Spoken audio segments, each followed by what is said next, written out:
2012ರಲ್ಲಿ ನನ್ನ ಅಕ್ಕ rape and murder ಮಾಡಿದ್ರು. ಆಮೇಲೆ ನನ್ನ ಅಕ್ಕಕ್ಕಿಂತ ಮುಂಚೆ ಎಷ್ಟೋ ಜನ ಹೆಣ್ಮಕ್ಳನ್ನ ಕೊಂದು ತಿಂದಿದ್ದಾರೆ ಅವರು. ಆದರೆ ಯಾರೂ ಮುಂದೆ ಬಂದಿಲ್ಲ. ಎಷ್ಟೋ ಜನ ಬಂದಿದ್ರು, ಆದರೆ ಅವರನ್ನೆಲ್ಲ ತೇಜೋವಧೆ ಮಾಡುವಂಥದ್ದು ಅಥವಾ ಕೇಸ್ ಹಾಕಿ ಹೊರಗಡೆ ಆಗುವಂಥದ್ದು ಆ ಥರ ಎಲ್ಲ ಮಾಡ್ತಾಯಿದ್ರು. ಹೆಣ್ಮಕ್ಳಂತೂ ಯಾರೂ ಬರೋದಿಲ್ಲ ಮುಂದ್ಗಡೆಯಿಂದ, ಯಾಕಂದರೆ ಅವರಿಗೂ ಫ್ಯಾಮಿಲಿ ಮ್ಯಾಟ್ರ್ ಆ ಥರ, ಅವರಿಗೂ ಹೆಣ್ಮಕ್ಳು ಇರ್ತಾರೆ, ಆ ಥರ ತುಂಬ ಮಂದಿ ಭಯ ಪಡ್ತಾ ಇದ್ರು. ಆದರೆ ನನ್ನ ಅಕ್ಕನ ಮರ್ಡರ್ ಆದಮೇಲೆ ನಾವಂತೂ ಹಿಂಜರ್ದೇ ಇಲ್ಲ. ನಮಗೂ ಕೊಲೆ ಬೆದರಿಕೆ ಎಷ್ಟೋ ತುಂಬ ಬಂದಿದೆ, ಆದರೆ ನಾವು ಹಿಂಜರಿಯಲ್ಲ. ಯಾಕಂದರೆ ನನ್ನ ಅಕ್ಕನಿಗಾದಂಥ ನೋವು ಇನ್ನು ಯಾವುದೇ ಕಾರಣಕ್ಕೂ ಯಾವ ಹೆಣ್ಮಕ್ಳಿಗೆ ಆಗಬಾರ್ದು.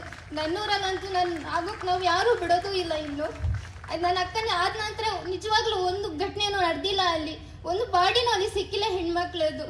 ಅದೇ ನಮಗೆ ದೊಡ್ಡ ನ್ಯಾಯ ಸಿಕ್ಕಾಗಿದೆ. ಅಲ್ಲಿ ಎಷ್ಟೋ ಹೆಣ್ಮಕ್ಳು ಸ್ವತಂತ್ರವಾಗಿ ಓಡಾಡ್ತಾ ಇದ್ದಾರೆ ಅಲ್ಲಿ. ಅದೇ ಸಾಕಲ್ಲ ನಮಗೆ ನ್ಯಾಯ ಸಿಕ್ಕಿರೋದು.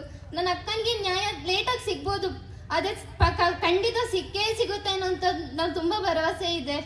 ಅದೇ ಇಲ್ಲಿ ಎಲ್ಲ ತಾಯಂದಿರು ಅಕ್ಕಂದಿರೆಲ್ಲ ಸೇರಿದಿರಲ್ಲ, ಅದೇ ನಮಗೆ ದೊಡ್ಡ ಬಲವಾಗಿ ಸಿಕ್ಕಿದೆ.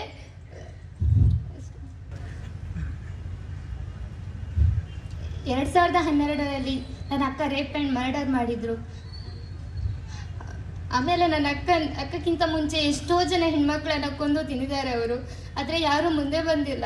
ಎಷ್ಟೋ ಜನ ಬಂದಿದ್ರು, ಆದರೆ ಅವರನ್ನೆಲ್ಲ ತೇಜೋವಧೆ ಮಾಡುವಂಥದ್ದು ಅಥವಾ ಕೇಸ್ ಹಾಕಿ ಹೊರಗಡೆ ಆಗುವಂಥದ್ದು ಆ ಥರ ಎಲ್ಲ ಮಾಡ್ತಾಯಿದ್ರು.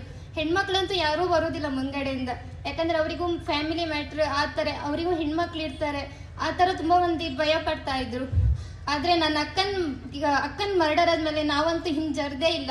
ನಮಗೂ ಕೊಲೆ ಬೆದರಿಕೆ ಎಷ್ಟೋ ತುಂಬ ಬಂದಿದೆ, ಆದರೆ ನಾವು ಹಿಂಜರಿಯಲ್ಲ. ಯಾಕಂದರೆ ನನ್ನ ಅಕ್ಕನಿಗಾದಂಥ ನೋವು ಇನ್ನು ಯಾವುದೇ ಕಾರಣಕ್ಕೂ ಯಾವ ಹೆಣ್ಮಕ್ಳಿಗೆ ಆಗಬಾರ್ದು.